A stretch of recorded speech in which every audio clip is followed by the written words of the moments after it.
Good morning, everyone, and thank you for joining us at the release of the Bipartisan Policy Center's policy recommendations to streamline and simplify Medicaid home and community-based services.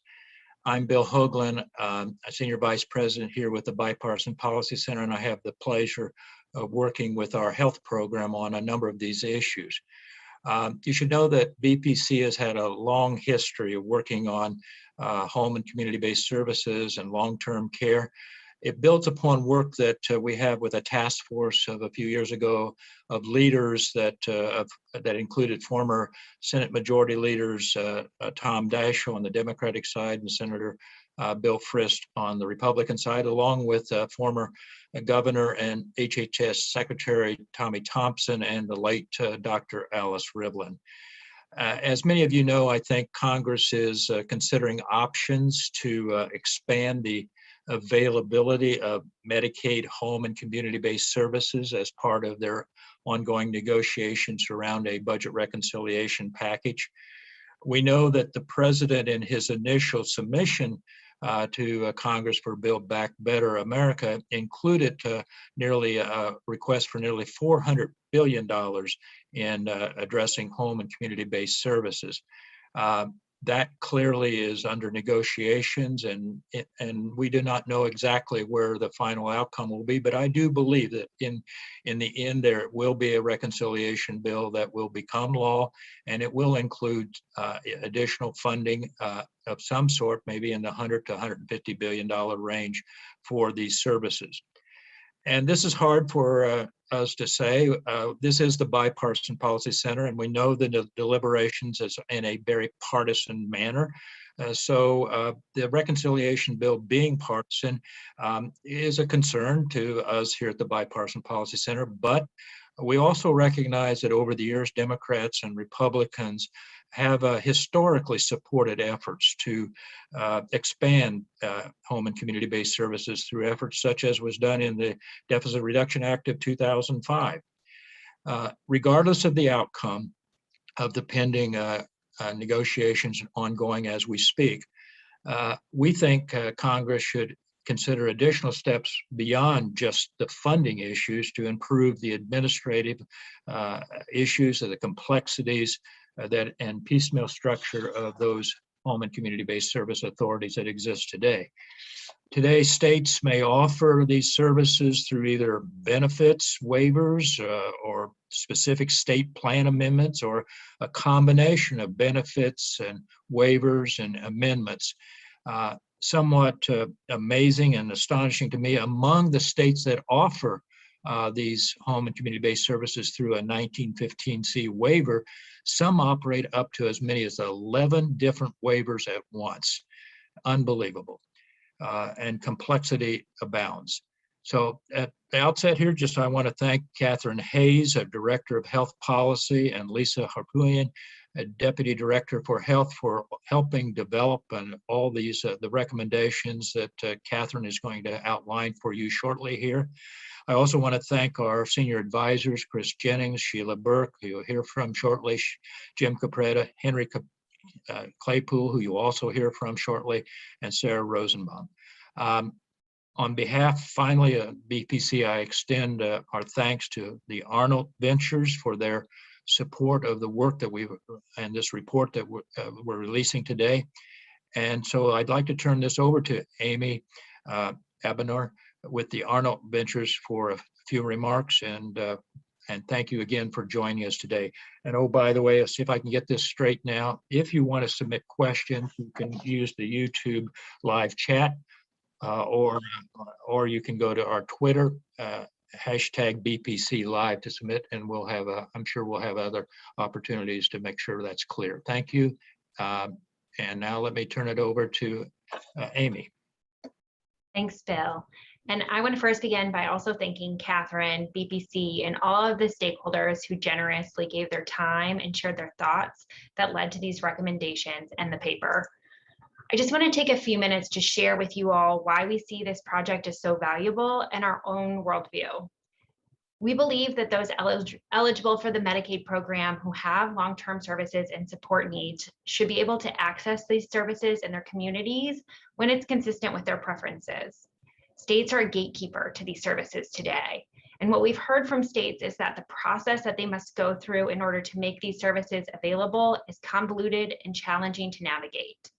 The intention of this paper specifically is to address that challenge by identifying opportunities to streamline this process with the hope that simplification of these administrative processes will increase access to these services. I know, though, that administrative simplification is only one piece of this puzzle. Our country faces significant challenges in meeting people's long-term care needs, and I am sure we will enjoy a robust discussion about some of those here today. One challenge, though, that I want to draw some attention to is around the fragmentation between all long-term services and supports and medical services. Evidence shows that when people are not adequately supported, they end up in the hospital, the emergency rooms, and even die. My team at Arnold Ventures is focused on this fragmentation specifically for the dual eligible population, or those that are both enrolled in the Medicare and Medicaid programs. We have seen many policymakers in DC miss this connection point between long-term services and supports and acute care, which often may be Medicare coverage. Maybe in another time, these benefits would not be separate, but they are today. And there are models that exist that can bring them together, like those tested in the financial alignment demonstration, certain Medicare Advantage plans, and PACE, that then can be held accountable for making these services accessible to people. BPC has been a key partner of ours in thinking about how to ensure that all dual eligible individuals have access to a model that integrates medical and long-term services supports more broadly, including providing those services in the home and the community. We look for opportunities to support states that want to move in this direction outside of administrative simplification as well. We actually have a funding opportunity currently available for states looking to make more home and community-based services available and integrate them with Medicare. The initiative is called the Advancing Medicare and Medicaid Innovation, and we are running it jointly with our partners at the Center for Healthcare Strategies. Again, administrative simplification is only one part of this puzzle, but we don't want to lose sight of the horizon. People don't enter the healthcare sector with compartmentalized needs, and they shouldn't be treated that way by it. This is especially important for those individuals who have a complex array of needs, and that's what we are ultimately striving for. So with that, I'm going to turn it over to Catherine to talk a little bit more about this report. Thank you, Amy. My name is Catherine Hayes. I'm Director of Health Policy at BPC. As part of our discussion today, we'll touch on Medicaid home and community-based services expansion, that under consideration by Congress as part of budget reconciliation, as well as the need for additional work down the road on streamlining and simplifying Medicaid. As Bill mentioned, while those two expansions in the American Rescue Plan and Build Back Better plan are not being worked on a bipartisan basis, I hope we won't lose sight of the history of Medicaid home and community-based services expansion. In fact, the first state option to expand Medicaid home and community-based services was sponsored by Republican Senator Chuck Grassley of Iowa and co-sponsored by Democratic Senator Evan Bayh from Indiana. As Bill mentioned, that law or that bill was included as part of the Deficit Reduction Act of 2005, which Democrats didn't support because it was a reconciliation bill. In summary, we recommend streamlining and simplifying Medicaid home and community-based services by phasing out waivers and moving toward a unified state plan option over time, which is built on that first home and community-based services option, referred to as 1915I, Section 1915I in the Medicaid statute. Second, this proposal would provide resources to states in the form of technical assistance and increased funding to help them make that transition. Our goal is to strike the appropriate balance between providing spending predictability for states and making it easier for beneficiaries to identify services and to simplify the process for states. Ultimately, we hope that we will begin to see more equity and coverage from state to state and across populations within a state.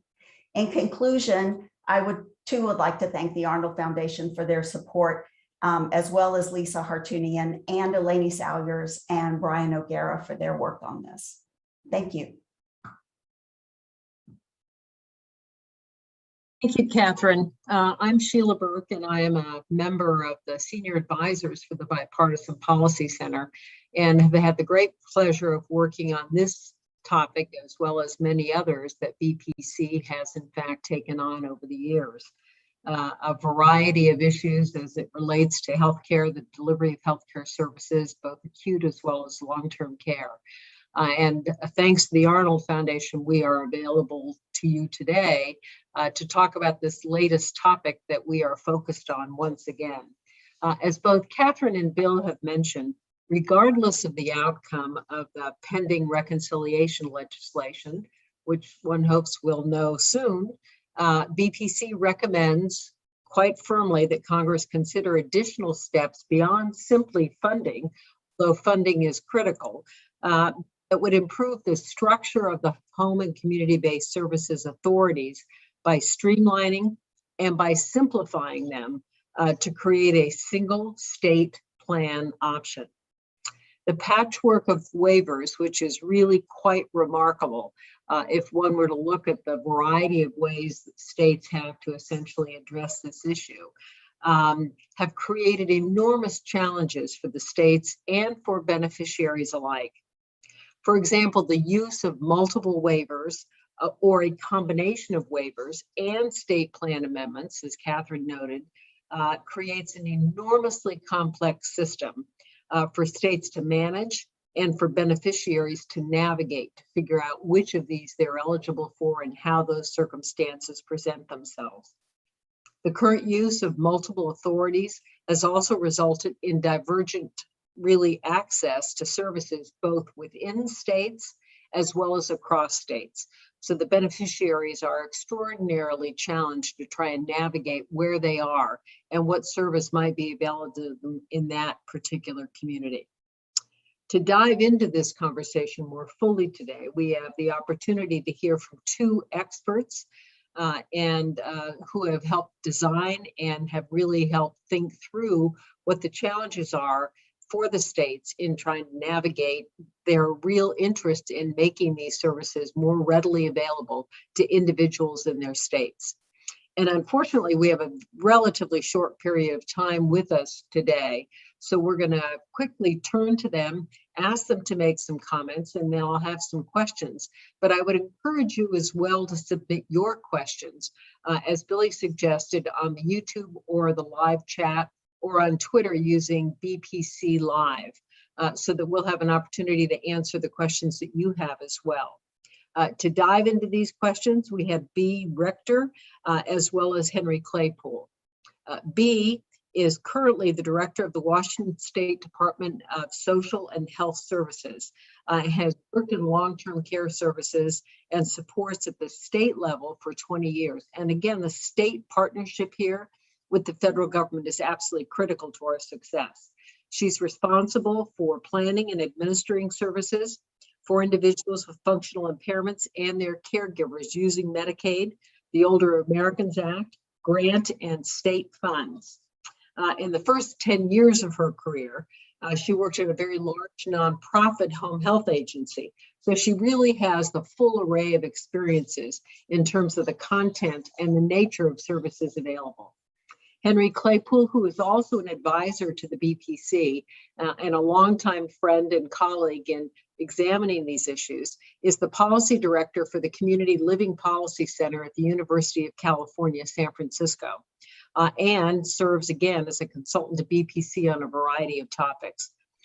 Henry is also the former director of the Health and Human Services Office on Disability and a founding principal deputy administrator of the Administration for Community Living. And again, Henry has deep knowledge and experience in understanding the challenges that face individuals that are seeking these services. He had served as a presidentially appointed member of the Federal Commission on Long-Term Care and has for many years advised Congress on how long-term care can be better provided and structured and financed for the nation's older citizens as well as those with disabilities. So I'm going to have both of them make a couple of opening comments, and then we want to talk with them specifically about how our proposal differs from the one being considered, a little bit about the history of home and community-based services, and essentially what it is that we need to do. And I'm particularly interested in hearing Bee's description of what's taken place in Washington. But let me, if I may, begin with Henry. Henry, tell us a little bit about your own views on this issue, the history of home and community-based services, and how we should be approaching this. Great, thanks, Sheila. I think, we have a long history of working in home and community-based services, but it's actually rather brief in terms of the overall timeline of healthcare delivery. So really thinking about how long states have had the authority to offer home and community-based services is relatively short. Again, Medicaid was created around 1965, looking at a program, looking at a healthcare delivery system, based in the 50s and 60s. And at that time, nursing homes really were the only form of long-term care. Catherine referenced the innovation of home and community-based services being introduced earlier. And in fact, it happened around 1980 when a few senators got together and decided that this would be important to offer a home and community-based alternative to nursing home services. It was cost effective. They did so. States really rallied to this. And now we live with a pretty good spread of state spending in home and community-based services while still offering some nursing home. We can go into much greater detail on that, but hopefully, Sheila, that kind of gets us started today. No, it's terrific, Henry. I do want to come back to you, though, and get a sense of how we ended up with this chaotic sort of system of multiple waivers and multiple plan amendments and this sort of confusing, challenging set of circumstances. But Bea, let me turn to you for a moment for some opening comments on sort of your perspective of how we ought to go about thinking about this issue and specifically some of the own history and evaluation of Washington State's effort in terms of community-based services. Sure. Well, thank you, Sheila. States truly are a partner in the Medicaid program because we have to contribute towards the cost of care in serving individuals. And, the long-term care system, as Catherine talked about, is a very localized system that's developed. Every provider network is different. And given the way that states have partnered with the federal government to ask permission to pay for home and community-based services as an alternative to institutional care means that the access can vary greatly geographic region to geographic region. It can differ by population. So Washington was an early adopter of federal authorities. Our legislature and our executive branch recognized that serving individuals in their setting of choice is a win-win. Because individuals want to be served in their homes and more home-like residential settings when possible. And it's also much more cost-effective on average because multiple people could be served for the same dollars that would support one person in an institutional setting. So it's really been a way to expand services to more people. In Washington, we serve 90% of individuals that are 18 and older with functional disabilities and older adults in home and community-based settings. And we do that through two state plan services. Each of them have different financial and functional eligibility criteria. One's been around since 1989. The other, the Community First Choice, or 1915K, was adopted in our state in 2015. We also have 8 waivers. We have 3 waivers that serve people 18 plus. Some of those are only available in a couple of counties and are budget-based. Others are available statewide. Those waivers are critical to us because it is a way of being able to serve a higher income population and wrap services around those who might also receive those state plan HCBS services. And then we've been really fortunate in Aging and Long-Term Support Administration in that we do not have wait lists for any of our HCBS services. However, in our Developmental Disabilities Administration, they operate 5 1915C waivers, and we share our state plan authorities with that administration. And they do have no paid services caseload. So individuals that are eligible for services, but there is not sufficient funding to be able to serve them. Pause for just a second. You've just gone through describing the number of waivers that are in place and the number of plan amendments. Tell me what's involved in actually the submission of those waiver requests. What's involved in those state plan requests, and what kind of a burden does that place on the state? Has that limited you in some fashion, or caused just huge administrative challenges? Well, I think when you're trying to expand services to home and community-based individuals, then you really have to think through what's your policy goal, how much money do you have, is there a target population or maybe a target set of services that you're trying to make available? And that's really where the 1915Cs have come into play. You can limit them in terms of geographic location, you can limit them for a disability type. And you can create a more intensive or expensive service package and know that you're able to target it to that group and not making it eligible to the broader set of individuals that may not need those intensive services. And in fact, states wouldn't be able to afford to offer those more intensive services across the population. So 1915C waivers are fairly detailed in terms of the application that needs to be submitted to the Centers for Medicare and Medicaid Services. You have to develop assurances and measures that are going to be part of that waiver application, as well as part of an evidentiary package that really talks about your performance on the waiver post-implementation that needs to be submitted to CMS in year 3. You have to draft your renewal application if you're changing a waiver or renewing an application or just start it from scratch. You really want a broad stakeholder process to be able to gather input on what's the gaps, what's the barriers, what are people's needs, so that we can actually serve them well in the setting of their choice. There's a tribal notice process, and in the state of Washington, we have a tribal consultation. So we do multiple meetings with tribes. We happen to have 29 federally recognized tribes in our state. We also, post for public notice and public comment and the stakeholdering process around that.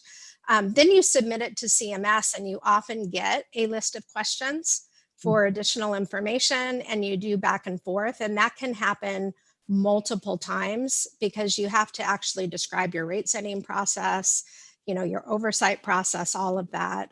And you often are taken off the clock so that CMS and the state have time to work on that back and forth process so that you don't get a denial while you're in the process. So it's very time intensive, and it really can take some time away from other things that are really important in the delivery of service, like building provider networks and doing quality oversight of those provider networks. So there's always limited resources at the state.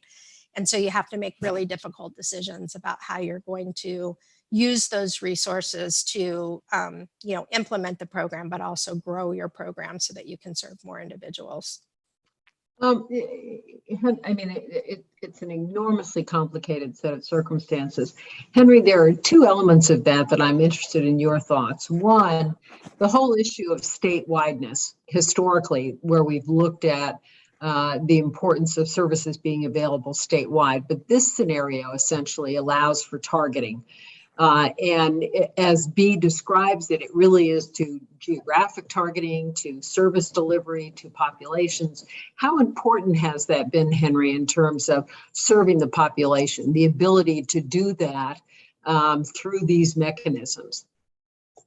Well, Sheila, thanks. It really has been the hallmark of the 1915C waivers. They're almost always population specific. So you'll have a group being served with intellectual and developmental disabilities, another waiver for someone with physical disabilities, perhaps another for older adults. And the list can go on. And as you heard in Washington State, they operate multiple waivers for even one population. So this type of complexity really can be an administrative challenge, and B has laid that out well.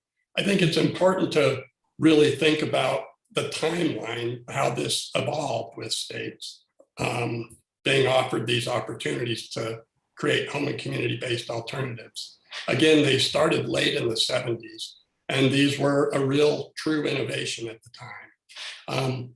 It's important to remember that they were created initially for older adults, but it coincided with some events, some horrific experiences of institutionalization of individuals with intellectual disabilities. And states really rallied to using 1915C to serve that population and offer up a community-based alternative. Most states have done that with great success and rely almost exclusively on home and community-based settings to serve people with intellectual disabilities. It has resulted in waiting lists in many states, but indeed they are offering that up as an alternative. Another layer of kind of complexity here is the evolution of the program. So the C waivers were created and used well by states. In the 90s, optional services like personal care came into play and states began using that. Catherine earlier mentioned the Deficit Reduction Act, which added a couple of new alternatives, the 1915I and the 1915J, offering self-directed care. Along comes the Affordable Care Act in 2010, adding another option, the 1915K, which, as B has mentioned, is offered in Washington State, and new programs like Money Follows the Person, which was initially authorized in 2005 and then reauthorized in 2010. The point here is that it's created lots of opportunity, but at the same time, states are faced with trying to manage a series of waivers, state plan options, and program renewals just to offer up a comprehensive system to serve a population with sometimes diverse needs. So let's focus on the direction that the report has taken and understand a couple of questions with respect to a single plan. One, Henry, I'm interested in your thoughts. Because of the value of essentially being able to do a variety of waivers in the past, how would a single consolidated plan amendment advance equity? I mean, how would it essentially address this question of making sure that services are available equally across the populations, across the different set of circumstances that are presented, and especially because people have different diagnoses? But how would it help increase that equity in terms of access to home and community-based care? Sure. Again, the C-ways are, as you've mentioned, can be targeted for statewide-ness, for populations. That's not true for the state plan amendments, and therefore states are really required to offer these services to individuals that become eligible and meet the kind of the criteria that laid out by the state for eligibility. And that presents an opportunity to really look at the different populations, how they're being served, and what types of services might need to be available to address the needs more holistically. One example is personal care. It's used to serve a variety of populations, and it can be a really strong tool. So as a cornerstone of a state plan amendment, it's something that could be used by a person that's older, someone with a physical disability. Many states are now using personal care to provide services to people with intellectual disabilities. So you can see that a state plan can offer up a core set of services that work well for this diverse set of needs that a state is trying to address through its Medicaid program. In terms of broader equity, I think it allows the states to really begin to get a handle on where there are services gaps. Are there parts of states that have greater demand? Are there racial and ethnic disparities that might need to be addressed? And having a comprehensive state plan gives that state an opportunity to take a broader view of the population and then begin to tackle some of the issues that they might find there. Mm-hmm. What kind of impact will this have in Washington? I mean, how will this have you alter essentially how you do business now, having been very successful at identifying waiver opportunities, having used your plan amendments? How will a single plan amendment actually change the way you do business? What kind of impact will it have? Well, one of the things that's going to be critically important if there is a single state plan, and again, state plans, you have to make the service available to all ages statewide, regardless of disability type. It would be wonderful for us to really be able to focus on what are the needs of the populations and not have to always also keep in mind, okay, so what's the financial eligibility criteria of this particular authority?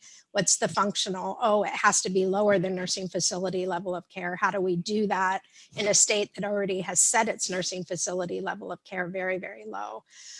So there would be some simplification, certainly for beneficiaries. It would be much easier to understand a single set of eligibility criteria, functional and financial, and to know that that is what's going to be used regardless of disability and regardless of where you live in the state. I think the challenge is really funding it. We happen to live in a state that does have personal care as an entitlement through the 1915K, and that is used across populations, across disability groups. But personal care isn't always what is needed, or there needs to be more than just personal care for some individuals. And so then it really becomes, can you target based on need within a single state plan so that not everyone is eligible for every service that you need to deliver in order to make sure that living in the community is a reality for even individuals with the most intensive needs. And I think most specifically about individuals with intellectual and developmental disabilities in our state.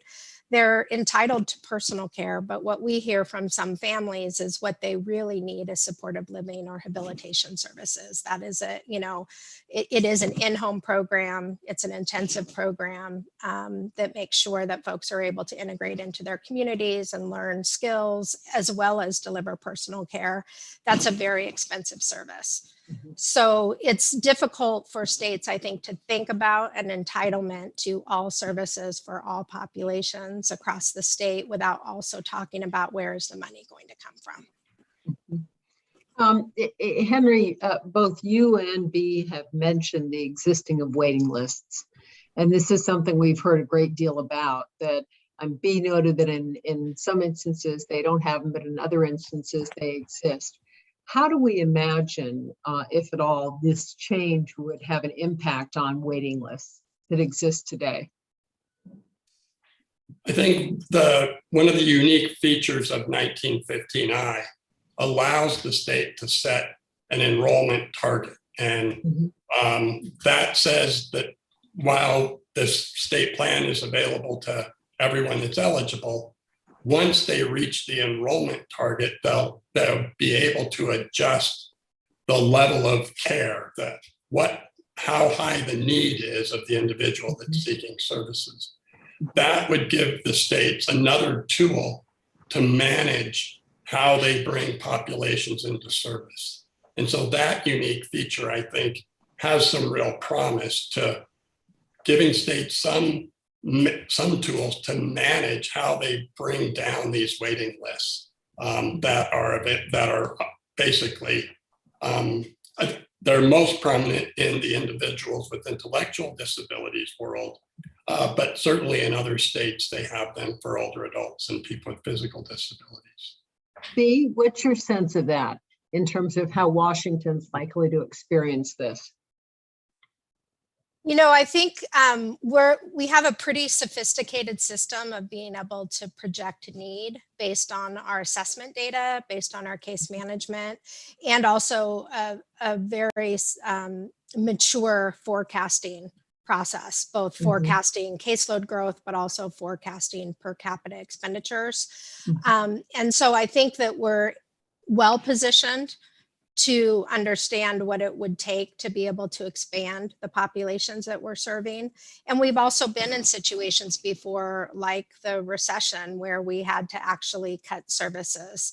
And we did not cut anybody off of service, but everybody received less services because that's all that we could afford. And so that's very difficult to implement. Obviously, people become dependent and, live their lives based on the services that they're eligible for. So when you cut services, that's no small feat and task. But it is possible to do as a way of managing within budgets.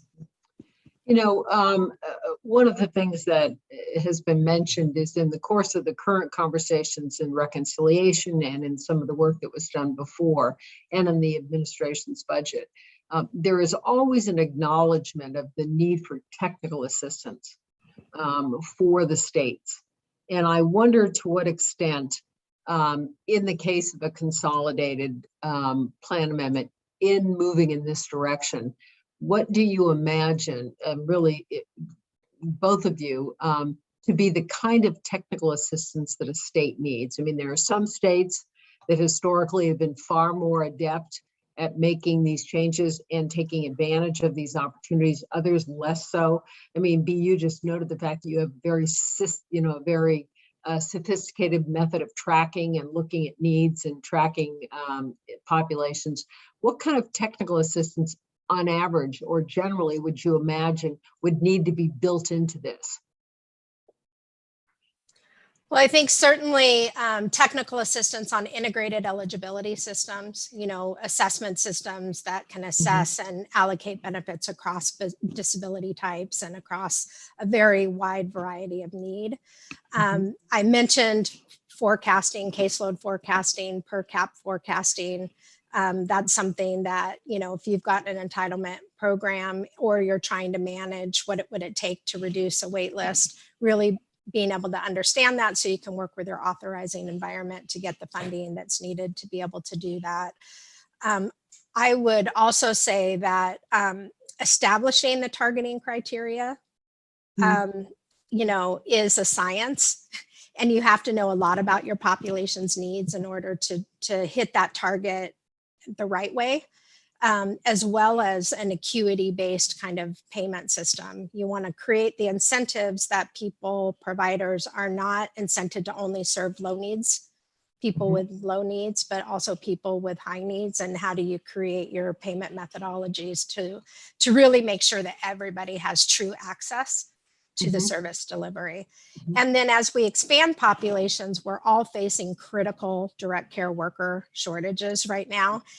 How are we going to actually grow the workforce and make sure that the workforce has the skills and knowledge and training to serve, the variety of needs, and do it in a way that's very person-centered so that individuals receiving home and community-based services get to maintain that sense of choice, self-control, self-determination, and community integration. Henry, I'm interested as well in your thoughts on what you imagine the technical assistance is that's needed, but I'm also interested in having both of you comment on this question of workforce. I mean, this is an issue that's come up broadly in the context of healthcare, but certainly in the context of home and community-based care. Do we have a sustainable mechanism for community health workers? Do we, in fact, have a sense of what we need in terms of the population and the mix of services? But Henry, first, let me let you comment on the technical assistance question, and then let's talk for a moment about workforce. Sure. Around technical assistance, it's important to note that states really vary significantly in terms of how much administrative capacity they have, what type of staff that are operating the programs, the complexity of just the home and community-based system in a state. And so one strategy that has been used in the past is kind of looking at similarly situated states and targeting technical assistance to states so that they can learn from what they would consider to be a peer state. And I Right, so think that's learning, at yeah, learning collaborative of some sort in terms of Right. supporting them. Right, you know, so Washington State, Minnesota, Massachusetts are all high performing and have been operating these systems at a high level for quite a while, making significant investments in them. And yet other states still are struggling to find the state match to make the significant investments. And I think those lines of delineation would be important to consider when structuring technical assistance to states. I can shift to the direct care workforce. And, you know, it is really a Oops, we lost you, Henry. Henry's frozen. B, you want to comment until Henry comes back? Sure. So in Washington State, about 52% of the state's direct care workers are working in long-term services and supports. And, you know, we happen to have a very high minimum wage in Washington State. So our workforce, you know, CNAs right now, the BLS data has them at like almost $17 an hour, sometimes $22 an hour in Seattle. And our in-home workforce is collectively bargained. And so we've really been successful together with our union partners at getting increased appropriations year over year. So we've got, a wage that's above $15 an hour, health insurance if folks work 20 hours a week, vision, dental, and even retirement that is paid at 80 cents per hour worked for our self-directed workforce. I think one of the critical factors is paying the ability to pay family members to be providers. That has been a way that we've been able to grow the workforce to ensure that the workforce speaks the language of the individuals who are receiving services, which happens to be 105 spoken languages in our system of care. But still, even with those kinds of wages and benefits compared to what those might be in other states, we are struggling. And we're struggling because who we're competing against is retail and fast food. And, you know, any of us driving down the street see signs $18 an hour, $19 an hour at McDonald's. And this is really tough work. And so we have to find ways to really increase the visibility, highlight that this is not domestic work. You know, oftentimes these personal care workers, these workers in assisted living and adult family homes are doing medical tasks under nurse delegation or as family members. And I think talking about this as a viable career track and the kinds of soft and hard skills learned that can be transferred into healthcare fields, social services fields, even business owners. We have direct care workers that have opened their own home care agency or opened an adult family home. But a lot more is going to have to be done. And it comes down to wages and benefits so that we can be competitive, which is where we need to significantly invest more money over time.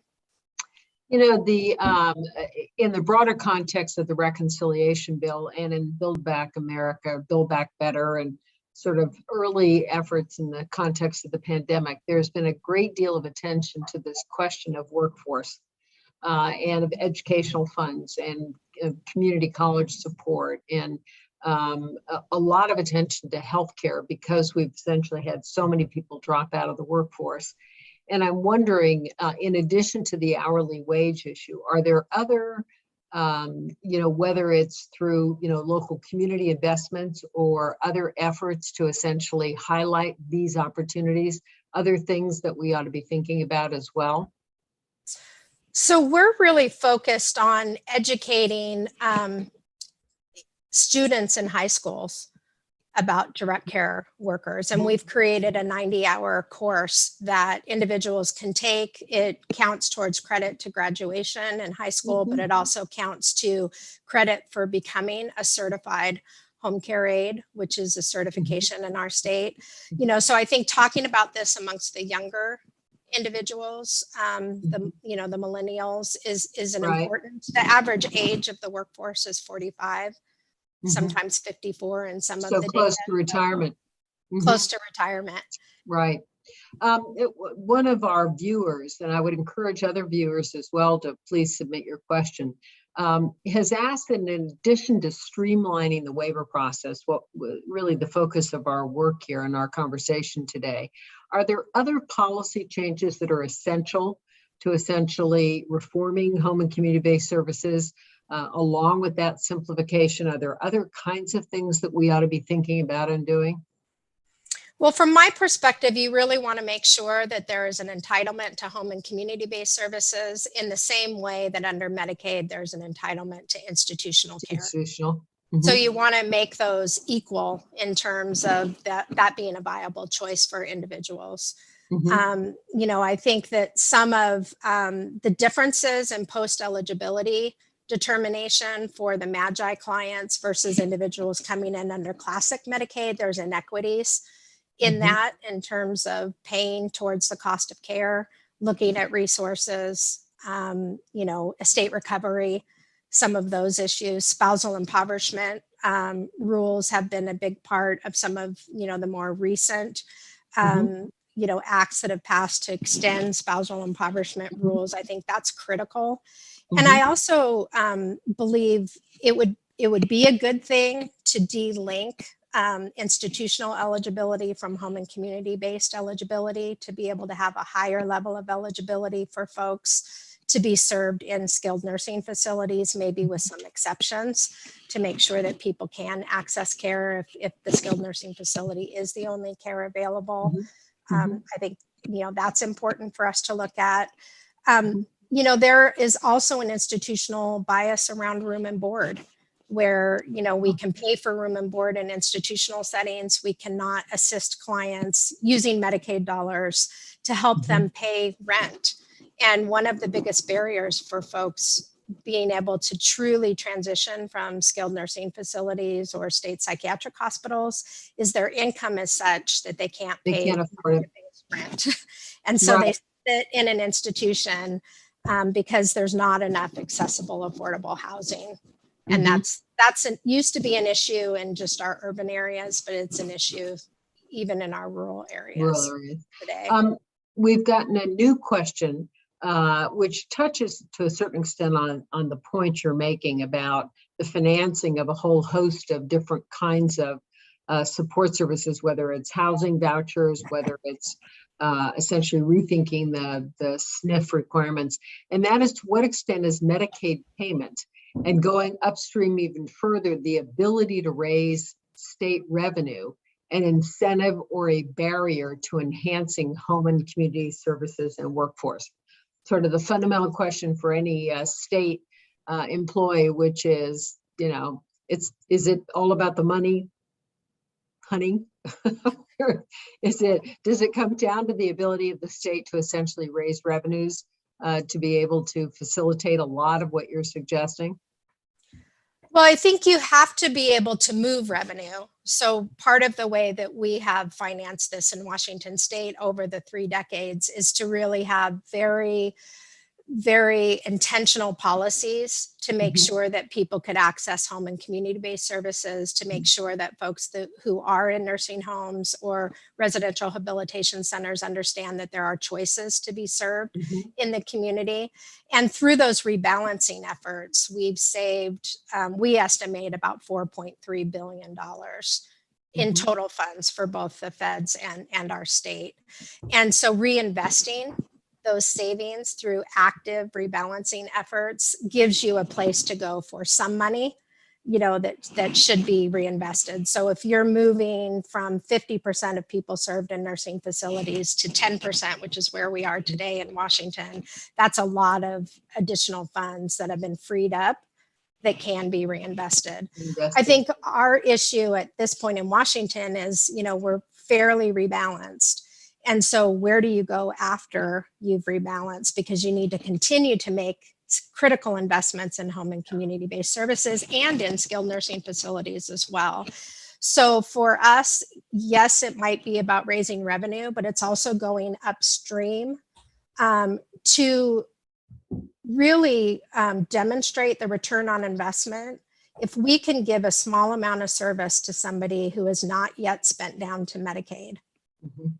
does that make a difference Mhm. in ultimately delaying and diverting people from Medicaid? And are there Right. cost avoidance that you can prove that, again, can be reinvested? And we have done that in our family caregiver support program. We've shown that in our 1115 demonstration waiver. So I think it's got to be a combination. It's got to be Of a those things. combination of rebalancing, delaying and diverting people from coming on more intensive services, and figuring out where can you raise dollars so that you can make the critical investments necessary in Henry, direct workforce. Henry, I'm glad you're back, that you're repowered. We began to talk about when you left, and we have been talking about the question of, in addition to the simplification that we've focused on and the report focuses on, what are the other elements that need to be looked at? We've touched on workforce briefly, but other elements that should be looked at to facilitate the growth in home and community-based care and the population being served. Other things that occur to you that we ought to be thinking about? Yes, sorry for the power outage, but I do think, just to quickly go back to the workforce shortage, that this was something that states were experiencing before the pandemic, and it was certainly exacerbated by that. And I think there's a fundamental challenge that Medicaid faces in terms of how do they pay this workforce appropriately to ensure that there is an ongoing supply of this direct care workforce.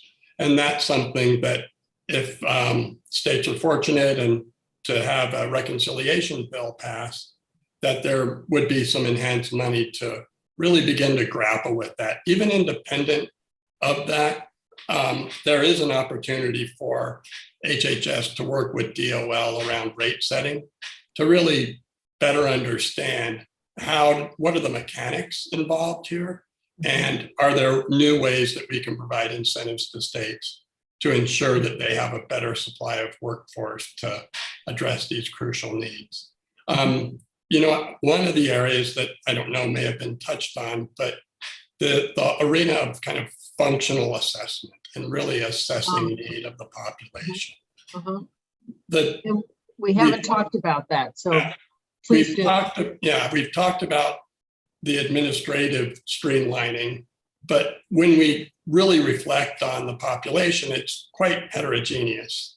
And so assessing need needs to be sensitive to someone living with behavioral health issues that is going to need a unique set of services, and how they might be different from a younger person with a physical disability or a person with an intellectual disability. And so states have experimented with using a universal assessment instrument. And to some extent, they've been helpful, and others it becomes quite complex. Again, if you're going to ask every consumer the same set of questions to get a better idea about what the need is across these different populations, you could imagine the assessment being quite lengthy. So there's a need to really balance that with really targeted questions to get at what beneficiaries need. At the same time, having an instrument that assesses need broadly so that you can allocate your scarce resources in a state to meet the needs, not just based on which category of disability you fall into, but what your level of need is. Those with the most significant need arguably should be receiving support, and those with more modest need, we can find ways to target some services to them. But those are a few, that's I think an important piece that really needs greater discussion. Henry, is there an agreed upon tool that people have found to be particularly good at doing that kind of an assessment? Is there sort of a sense of what ought to be done and what the circumstances are and what the tool is that ought to be used that people feel comfortable is credible and consistent in its results? Unfortunately, I don't think we're quite there yet. CMS, I think, had a contract, and they had a contractor look at this question and come up with a kind of ideal tool that might be used. I think the state of Minnesota has been the one that has experimented the most with kind of using a uniform or universal assessment instrument to really look into the needs. And again, it had this downside of having a large number of questions that you would ask a single beneficiary or a single consumer. And I think, again, CMS and the states continuing to move in that direction would be helpful. But I don't think that we're at a place right now where we can say, this is the instrument that states should be using. We're still really looking at these populations on how the individual presents. Are the behavioral health needs driving most of the interaction with the system? Then they'll apply that type of an assessment instrument there. Right. Likewise. Yeah. I would assume, I'd be interested in your thoughts, that the tools will vary enormously based on the presenting characteristics of the population, that intellectual disabilities will be a set of evaluation criteria that will be unique to that population. And so are we looking at ultimately a variety of tools with some common elements, but also some provisions that essentially adjust for the presenting circumstances?